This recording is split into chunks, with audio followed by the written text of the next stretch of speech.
যদি আপনার শহরে নিউক্লিয়ার অ্যাটাক হয় তাহলে আপনি কি করতে পারবেন? ভাবুন যে 1 মিনিটের মধ্যে সবকিছু শেষ হয়ে যাবে। ঘরবাড়ি, মানুষ, স্বপ্ন সবকিছু ছাই হয়ে যেতে পারে। সত্যিই কি আপনি কিছু করতে পারবেন?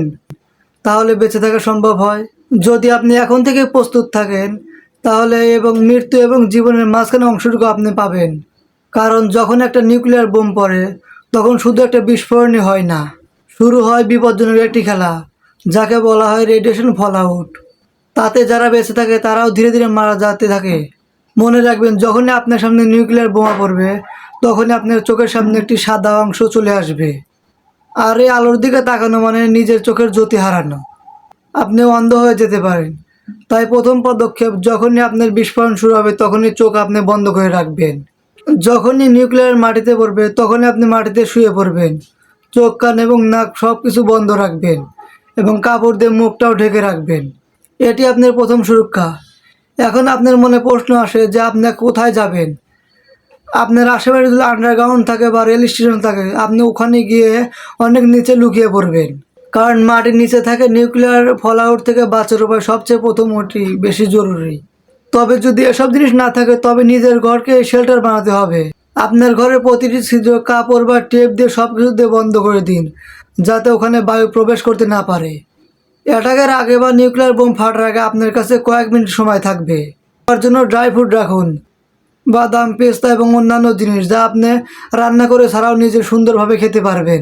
যদি আপনি বাইরে থাকেন তখন রেডিয়েশন হওয়ার সাথে সাথে আপনি বাইরে থেকে ঘরে এসে নিজের কাপড় চোপড়গুলো খুলে ফেলবেন, আলাদা পলিথিনে রেখে দিন এবং নিজে সুন্দর করে সাবান দিয়ে অনেক ভালো করে পরিষ্কার করে গোসল করে ফেলুন। আপনি গোসলের সময় শুধুমাত্র কলের জল না, আপনার আগে থেকে জমে রাখা যে জলগুলো সেগুলো আপনি ব্যবহার করতে পারবেন। আর ব্লাস্টের পর আপনার প্রথম সুরক্ষিত হচ্ছে কি আপনার 24 ঘন্টা আপনাকে বাসা থেকে বের হওয়া যাবে না।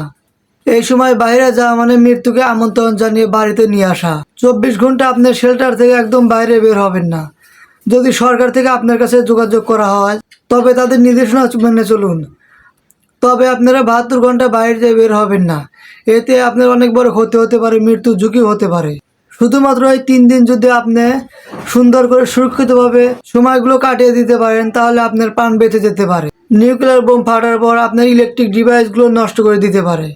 নিউক্লিয়ার বোম ফাটার আগে আপনার ওয়াকি টকি বা একটা মোবাইল ফোন বা চার্জার বা অনেক রেডিয়েশন সিস্টেম, এগুলো আপনি সুন্দর করে একটি স্টিলের জাতীয় জিনিসের মধ্যে লুকিয়ে রাখুন, যাতে আপনি পরবর্তী কাজে লাগবে এবং যোগাযোগ করতে পারবেন। সবচেয়ে জরুরি কথা হচ্ছে আপনি কখনো ভয় পাবেন না, প্যানিক করবেন না, আর আপনি সবসময় নিজের প্রতি আস্থা রাখবেন।